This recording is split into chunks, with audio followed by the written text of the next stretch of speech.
Good afternoon, Indiana Kentucky Conference. My name is the Reverend Chad Abbott, and I'm the conference minister for this particular conference of the United Church of Christ. It's good to be with you here on this Wednesday at noon hour. We've been doing this now 5 or 6 weeks or so, really addressing the framework of the Revolutionary Love Project of Valerie Kaur. And Valerie was one of our keynote address speakers for our most recent General Synod this past July.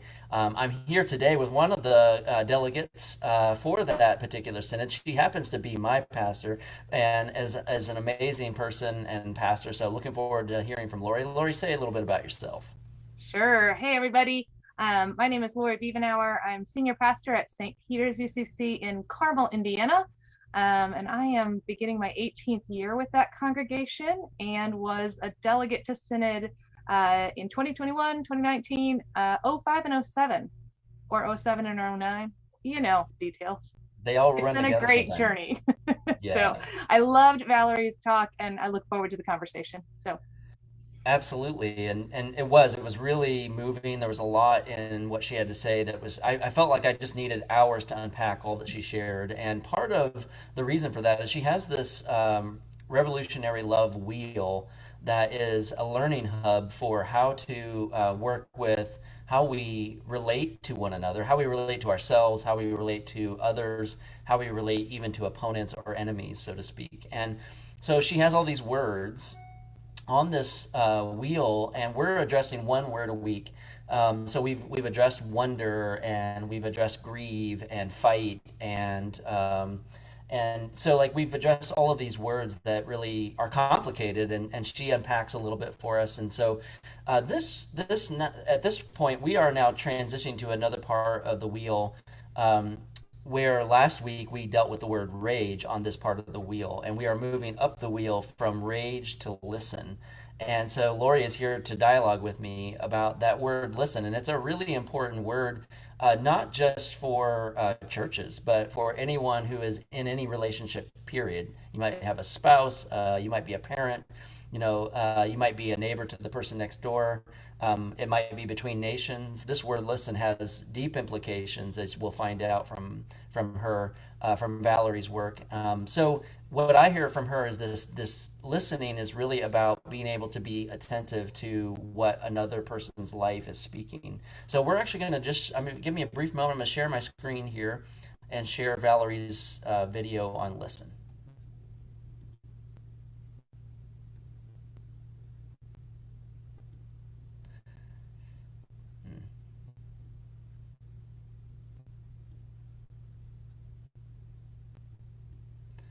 It knocked me out there. All right, here we go. Sorry, everyone. To listen to our opponents is to seek to understand them. This is important. The goal of listening is not to change them, persuade them, compromise with them, or legitimize them. It's simply to understand them, understand what is driving their behavior. It's to listen beneath the slogans and the sound bites until we can hear the story and see the wound.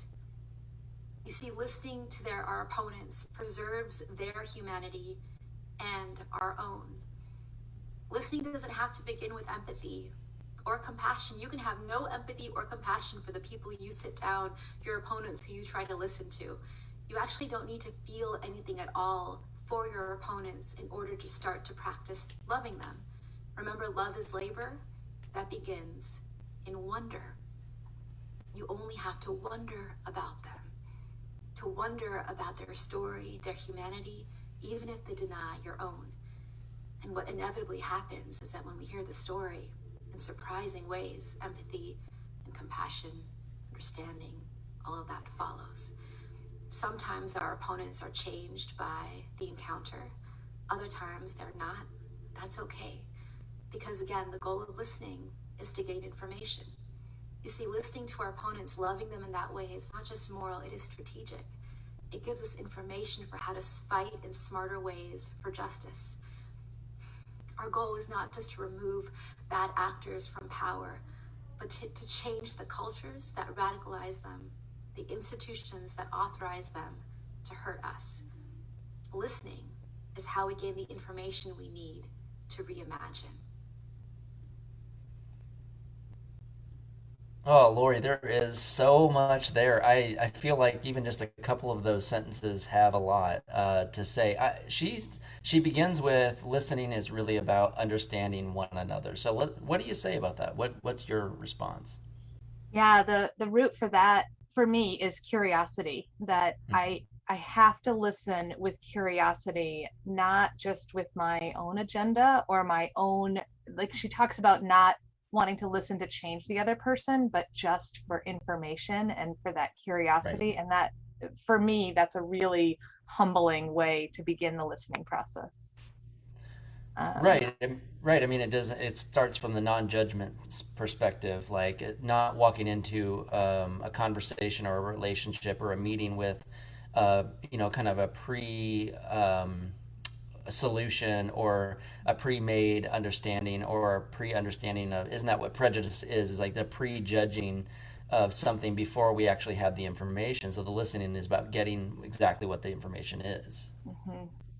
Yeah. Yeah, there was something else that struck me in listening to this again, and I will say it's ironic that we're talking about listening, so let's just name that. Right. but Right. but what I noticed this time in her conversation or her talk is that she uses a lot of words that I find have a negative root. So she talks about Mm, listening as strategic right. and fighting and Right. what were some others? Oh, removing the bad actors and Right. the hurt. And Right. in a 2-minute clip, the number of words that she used that I often come to with negativity, she really had the ability to flip as a Mm, powerful way of exercising faith. And that's what stuck with me. That's too often I look at listening as the nice thing to do or right. a way of being kind or loving. And it might be, but Right. it's also a revolutionary exercise or Right. spiritual practice, I think might even be a better way to put it. So that's what jumped out at me this time.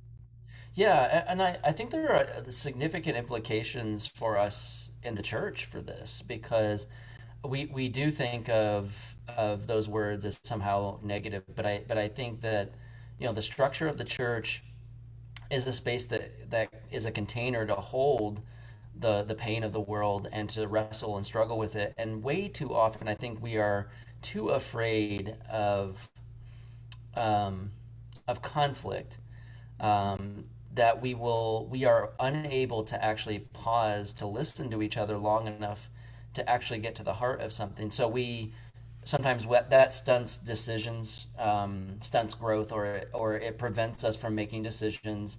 We kick a can further down the road, or when it comes to matters of justice, it's just too hard or too much of a struggle, and too much pain or too much conflict.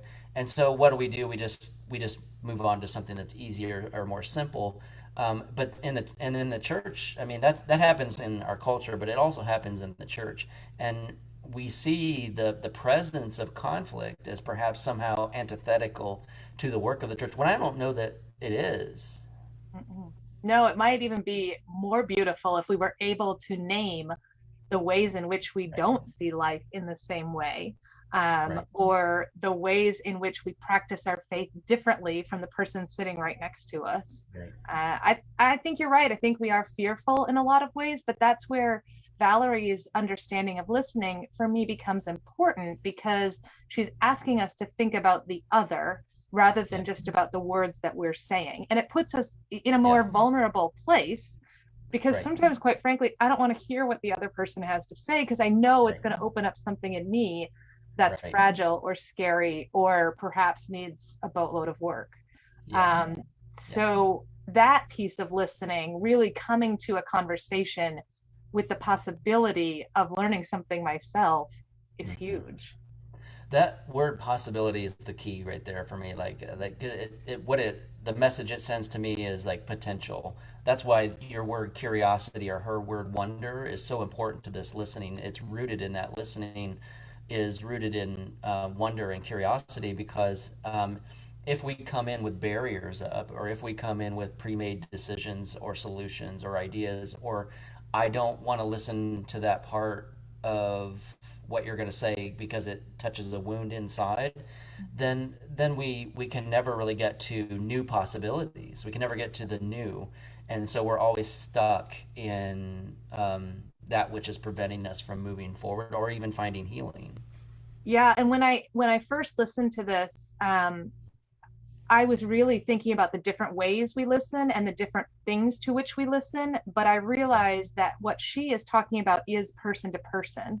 Yeah. And far too often, I listen to, let's say, media sources, and I tell myself that I'm listening to quote other people, but I'm Yeah. not. I'm listening to a source of some sort. And so the Right. work that she's done really pulls me back to wanting to listen to another human being, which is Right. not to say that all media is bad, or we shouldn't listen to those sources or books or whatever.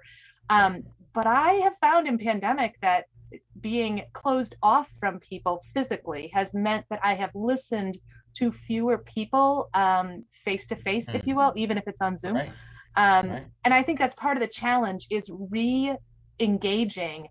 relationships, and not relationships with that are filtered through some other source, whether that's Yeah. media or book or whatever. Right. Well, it's actually doing it through the story that lives within that person. And even if that is what I heard from her saying just now was even if that is somebody who is kind of an opponent, so to speak. And I've been thinking a lot about this because we just came off this September 11th, 20th anniversary, and we're in the middle of having come off a year of deep reflection on racism in this country, and we're in the middle of, fights over mask mandates and vaccination and all this stuff, and what I have come to like is I think there is still such deep wounds after 9/11. Uh, Not that I think we just suddenly up and move on, but just I think one of the reasons there's such deep wounds still is that we did not take the time to really listen to the pain and grieve with each other. And so it's led us into wars, and it's led us into wars with each other, with words and politics and all this and communities. What I hear in her is like, how do we stop with our agendas enough to actually hear what the life story is and the pain of another person, and it might not, but might it actually change them and us at the same time? But we leave in our culture very little room for that kind of listening. And maybe for me, what if that is the gift that the church can offer? Safe and sacred spaces for people to really listen to each other. Yeah, the only caveat I would say is it has to be the work of the individual and not the institution. Yeah, So yeah, I think part of the totally. woundedness comes because so many of us have decided that our institutions need to do the work that really we need to That's do right. as individuals. That's So right. the church as a thing can't Right. do that reconciling work, Right. but I That's as an right. individual can. The That's right. government can't do the fixing, Right. but I can. And of course, Right. there are instruments that institutions can use, and Right. all that is good. Right.